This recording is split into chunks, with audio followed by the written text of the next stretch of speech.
Welcome back to Living Zen. I'm Eshū. Before we get into today's talk, I want to mention I've launched 2 new ways to support your Zen journey. There's an Orientation to Zen Support program, which is really meant as a personal add-on to the free orientation resources that are always available at zenwest.ca. And there's also a Zen training and mentorship track for those who are looking for more in-depth practice support. You can find out more at monarchtranswork.com. All right, on to the talk.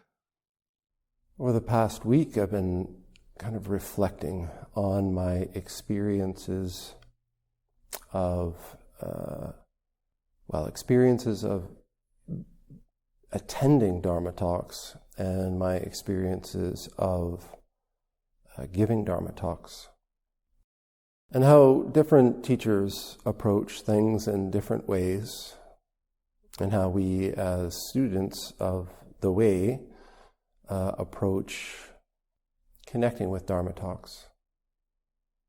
And some teachers I've experienced approach them like lectures. They make notes beforehand, and they some people even read them like a paper presentation or something. Some teachers want the students to all sort of turn and face them so that they can sort of talk directly to the people. And the thing that I've really come to realize in my practice is that in each zendo, in each temple, each teacher, as much as there's a lineage, as much as there's a tradition, each teacher expresses the Dharma in their own way, makes relationship in their own way. There's this term in Zen, the wind of the master's hall. And this is usually used when a student from one center goes to another center or another temple. And through their practice, the teacher at that place can experience the wind of their master's hall. They know about the teacher because of the practice of the student. Because when it comes to every aspect of a practice center, of a form, of a way, they're like the tools of a teacher, how the form is carried. So when I came back to Zen West, a month or 2 months ago, stepping back in to my own tools, I guess, and seeing old friends, old tools, old structures and forms, and feeling like, I've let these things get rusty. I need to oil them and bang the dirt out of them and get things sort of effective again, sharp. And the same goes with Dharma talks. The way that I first experienced Dharma talks as a student, the way that I was taught about Dharma talks from the beginning, is that these aren't lectures from the mind to the mind, from the intellect to the intellect. It's interesting to come back to it after so many years, because when I first started practicing Zen, I was an incredibly logical-minded person. I struggled a lot with sort of Zen as a religious practice or as a spiritual practice. It's a philosophy, it's a way of life, it's a practice, all these things. And I've told the story many times of this realization I had when I was the Jikijitsu at the main temple in Los Angeles and doing prostrations, offering incense at this Butsudan that's probably, 15 feet tall, full prostrations on this great mat, and thinking, kind of getting an out-of-body, sort of seeing myself and saying, if somebody saw me doing this, they might think I was a religious person. Shaved head, wearing robes. And now there's the aspects that I received, teachings that I received about Dharma talks when I was first starting are sinking in more. Not just the verbal teachings, but the teachings that come through the form, come through the tradition. Oftentimes at the beginning of a sesshin, there's this sort of formal starting to this intensive, and everybody gathers in the hall, and then the teacher comes in, and they're introduced as the guide. It's announced who the guide is. And one of the names that is sort of tacked on to the front of the teacher is Manju, Manjushri, the Bodhisattva of wisdom. And in a way, it's like saying the teacher is stepping into the role of Manjushri for this sesshin. They are embodying the role of the Bodhisattva. And so in a way, it's kind of like stepping back from the personhood, the individual personhood of the teacher during that sesshin, so that they can be free to act with the deepest wisdom that they can connect with.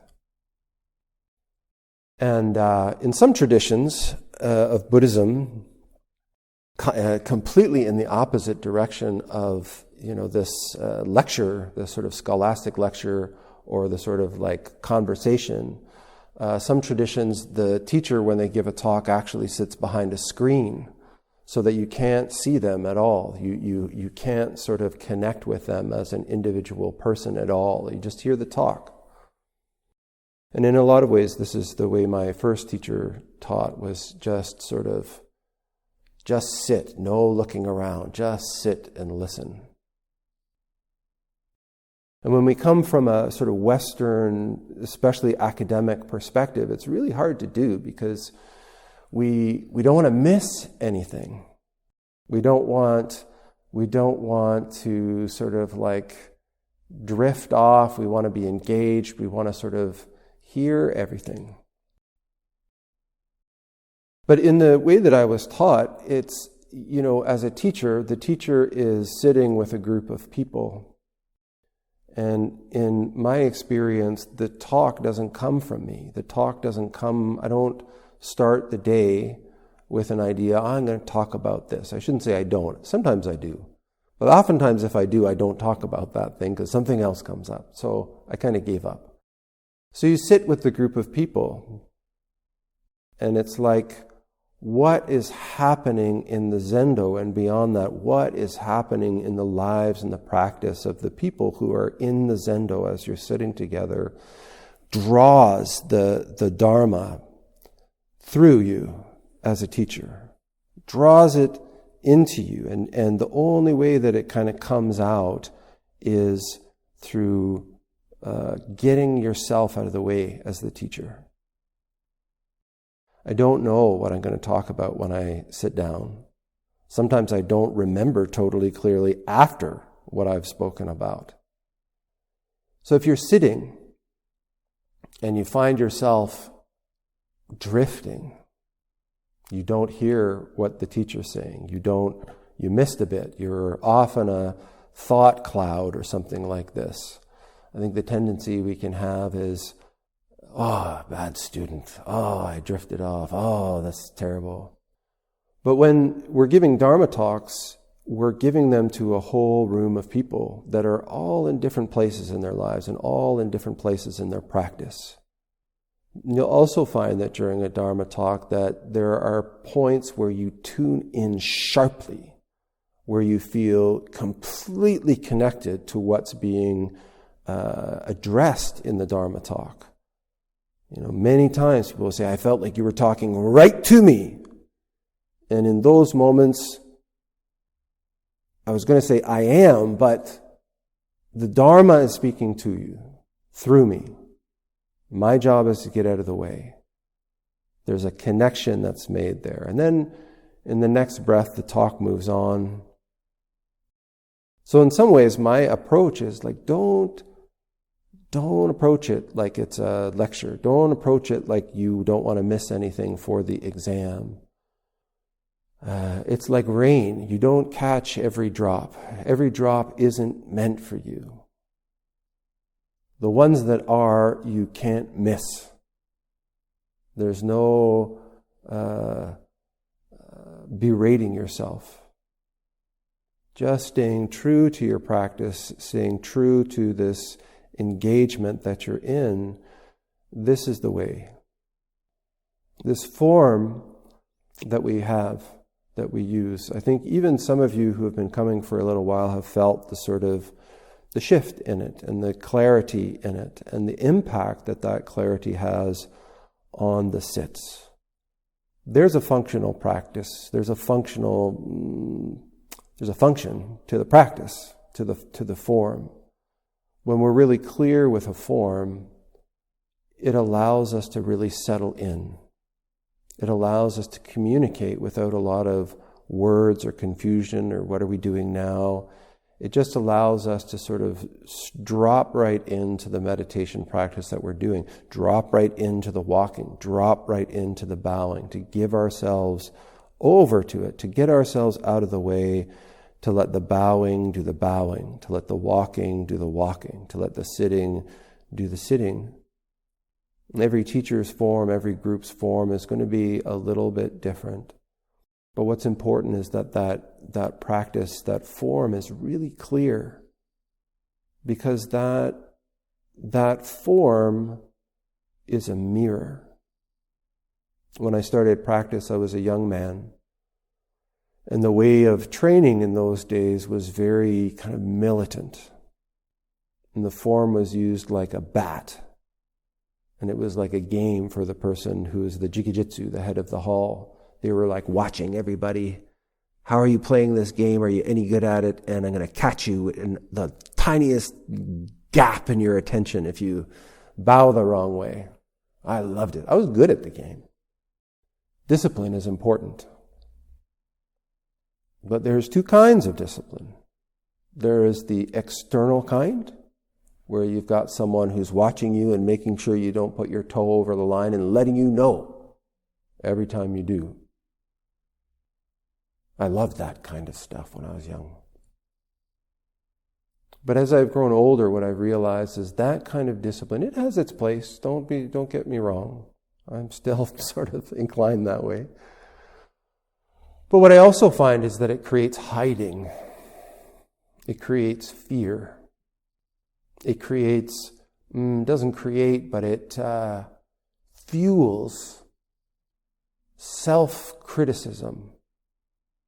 In my experience working with people for decades now, I've never met a person that's short on self-criticism, that's short on saying, oh, you suck, to themselves. So the job of telling someone they did it wrong in a really public, loud voice, sit still, I don't know how helpful it is. And further, I like to imagine that I'm practicing with adults who are here by choice, who want to practice for the benefit of all beings, for awakening, to cultivate compassion and wisdom and harmonious, interdependent, reciprocal relationships. And those things are the fruits of an open heart. And an open heart doesn't show up so easily when there's a lot of fear. So the form is there, and my job as a teacher is to sort of offer that form as a gift. And the invitation for everybody in a practice place is to embrace that form as a mirror.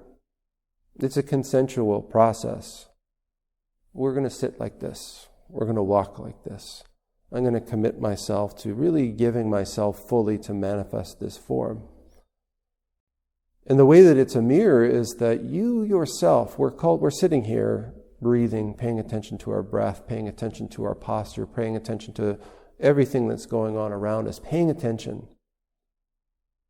And so the practice is just being really clear and really being honest with yourself and being compassionate with yourself. So as we practice, oh, my fingers fell apart. I'm not maintaining I've sort of managed to slouch over as I'm sitting. Just be aware of it. And bring yourself back to the beginning. Sit up. Bring your thumbs back together if you're counting your breath. Coming back to the breath. Starting over again. Without beating yourself up. Without feeling like you've failed or done something wrong or being ashamed. Just starting over again. Being honest that, oh yeah, I committed to doing this form, to doing this practice. Recommit. It's a lesson through our whole lives, whether we're working or whether we're trying to learn something, whether we're making a relationship with another person, friend, romantic partner, whatever. Whether we're walking through the garden, whether we decide we're going to take a stroll down by the beach and watch the sunset, hike through the forest and just enjoy the trees. It's a practice of returning to intention. What's my intention in doing this activity? What's my intention in making this relationship? What's my intention in doing this work? And through our lives are incredibly complex because it's not like I'm just doing my work, I'm just doing my hike. I'm also making a relationship. I'm also, acting in the environment. So the practice that we have here is really like a stripped down life concentrate where we have an opportunity to just really apply ourselves honestly with the intention of being present with this simple activity of breathing, of manifesting harmoniously with the people that we're in the room with, of chanting. Simple, simple, simple. And we can carry that capacity that we're developing to just keep bringing ourselves back. Oh, I started thinking about something else. Oh, I'm writing my book right now in my head. Or, I'm creating the menu for my next meal. All right, I'm practicing right now. Let's come back to that. Contrary to popular belief, I cannot read what's going on in your mind. So as you sit there quietly, I don't know what you're doing inside. Sometimes I can tell when we're walking, when we're bowing, when we're ringing bells or sounding the drums or doing activities in the Zendo. I can tell by the clarity of that activity. Are you here fully? It's just like watching an actor on the stage. You can tell when the actor is completely immersed in the role and no part of the actor is there, it's only the character. The difference of somebody who's not quite off book yet. They're worried about forgetting their lines. They're not fully immersed. It's the same kind of quality. In the activity of our lives, how powerful is it when we're making our meal and our intention is to make ourselves something healthy that's going to fuel our body and it's going to taste delicious. If you can hold that intention, that focus as you prepare your food, it's miraculous. The food is miraculous.